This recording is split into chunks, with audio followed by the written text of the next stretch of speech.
नमस्कार दोस्तों, हम में से ज्यादातर लोग एक बड़ी गलती करते हैं, रिटायरमेंट प्लानिंग को नजरअंदाज करना।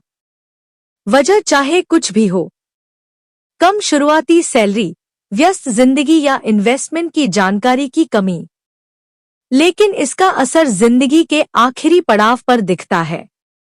इन्वेस्टमेंट गुरुज हमेशा कहते हैं कि निवेश का पहला और सबसे जरूरी स्टेप है स्टार्ट करना और दूसरा है पेशेंस। यही दो चीजें मिलकर कंपाउंडिंग का मैजिक दिखाती हैं। वॉरेन बफेट भी यही सिखाते हैं, टाइम और पेशेंस से ही वेल्थ बनती है। म्यूचुअल फंड सिर्फ इसी कंपाउंडिंग के मैजिक का सबसे आसान और बेस्ट तरीका है। छोटी छोटी रकम भी अगर रेगुलर सिप में लगाई जाए तो समय के साथ करोड़ों में बदल सकती है। चलिए एक प्रैक्टिकल एग्जाम्पल समझते हैं। मान लीजिए कोई व्यक्ति 25 की उम्र से 10,000 रुपए मंथली सिप शुरू करता है। जैसे जैसे सैलरी बढ़ती है, सिप में हर साल 10% का स्टेप अप करेगा।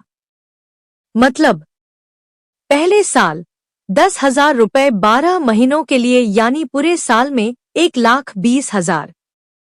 अब नेक्स्ट ईयर 10% का स्टेप अप, यानी दूसरे साल 11,000 12 महीनों के लिए, यानी 1,00,000 रुपए 32,000 साल का।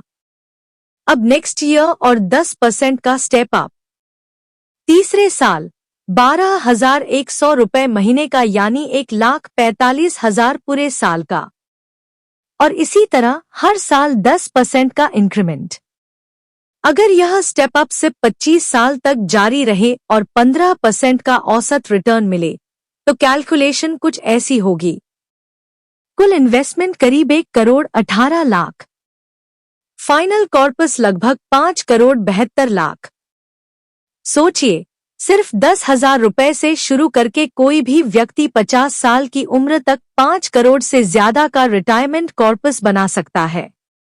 यही है कंपाउंडिंग का मैजिक, जिसे एल्बर्ट आइंस्टाइन ने भी एथ वंडर कहा था। लेकिन ध्यान रहे, पास्ट रिटर्न्स फ्यूचर की गारंटी नहीं होते। मार्केट में रिस्क हमेशा रहेगा। इसलिए सही म्यूचुअल फंड चुनना, डाइवर्सिफाई करना और अपने रिस्क प्रोफाइल को समझना जरूरी है। तो दोस्तों, सवाल है, क्या आपने रिटायरमेंट के लिए सिप शुरू किया है? अगर नहीं, तो देर मत कीजिए, आज ही पहला कदम उठाइए। और हाँ, अगर वीडियो इन्फॉर्मेटिव लगा हो तो लाइक, शेयर और कमेंट जरूर करें और चैनल को सब्सक्राइब करना मत भूलें। धन्यवाद।